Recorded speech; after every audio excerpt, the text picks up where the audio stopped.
Hi guys, రెడీనా? Welcome to అమ్మ చేతి మధురిమలు. ఇవాల్టి రెసిపీ కడప కారం దోశ.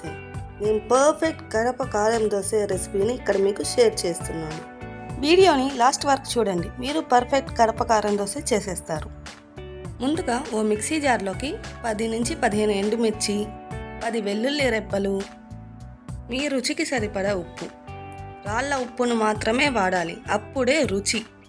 తగినన్ని నీళ్లు పోసి మెత్తని పేస్ట్ లాగా చేయండి.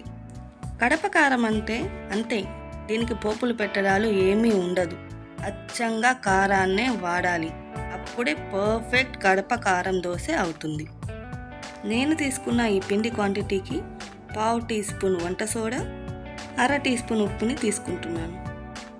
ఈ పిండి ప్రిపరేషన్ అంతా మన ఛానల్లో పిండి ఇడ్లీ వీడియోలో షేర్ చేశాను, మీరు ఒకసారి విజిట్ చేయండి.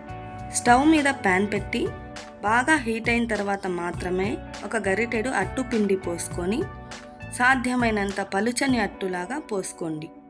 ఇలా చేయడం వల్ల అట్టు చాలా క్రిస్పీగా వస్తుంది. ఇప్పుడు మనం ముందుగా గ్రైండ్ చేసి పెట్టుకున్న కారాన్ని అట్టు మొత్తానికి స్ప్రెడ్ చేయండి. ఆ తర్వాత 2 టేబుల్ స్పూన్ల ఆయిల్ని అట్టు మొత్తం స్ప్రెడ్ చేసినట్టు పోసేయండి. దీనికి ఆయిల్ కాస్త ఎక్కువగా ఉంటేనే అట్టు బాగా వేగుతుంది. అట్టు కాస్త కాలిన తర్వాత మనం పోసిన ఆయిల్ అట్టంతా బాగా అట్లకాయలతో స్ప్రెడ్ చేసేయండి. ఇలా స్ప్రెడ్ చేయడం వల్ల ఆయిల్ ఈవెన్గా స్ప్రెడ్ అయ్యి అట్టు బాగా ఎర్రగా కాలుతుంది. ఈ విధంగా ఎర్రగా కాలిన అట్టుని కాస్త ప్రెస్ చేస్తూ 2 వైపులకు తిప్పుతూ కాల్చుకోవాలి.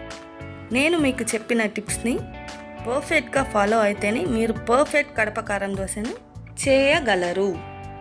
నచ్చిందా? మీరు ట్రై చేయండి. అన్నట్టు మన ఛానల్ని సబ్స్క్రైబ్ చేసి మరిన్ని వీడియోస్ చూడడం మర్చిపోకండి. ఇంకా మీ ఫీడ్బ్యాక్ని మీ కామెంట్స్ రూపంలో మాకు తెలియచేయండి. అన్నట్టు ఈ పల్లీ చట్నీ మన కారం దోశకి పర్ఫెక్ట్ కాంబినేషన్గా ఉంటుంది. ఈ వీడియో అమ్మ చేతి మధురిమలు ఛానల్లో పోస్ట్ చేశాను, మీరు విజిట్ చేయండి.